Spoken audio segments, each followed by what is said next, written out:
Почитувани сограѓани, сегашната администрација на град Скопје е насочена кон постојано вложување во подобрување на инфраструктурата во град Скопје со цел подобро функционирање на градот. Денеска се наоѓаме на булевар Никола Карев, каде во тек е втората фаза на реконструкција на овој булевар, од потегот кај крстосницата кај касарната Илинден до Момин поток, каде се врши целосна реконструкција и проширување.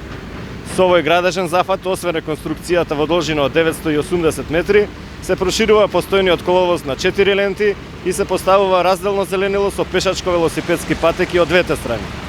Освен тоа, се изведува и нова атмосферска канализација, потпорен зид со должина од 690 метри и ново лето осветлување од двете страни на булеварот.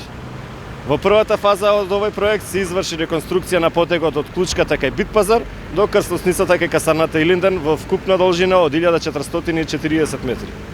Почитувани, администрацијата на град Скопје, предводена од градоначалникот Петре Шилегов, во изминатиот период ги реконструираше најфреквентните улици низ градот и во најкусможен рок беа реконструирани над 20 на главни градски сообраќајници.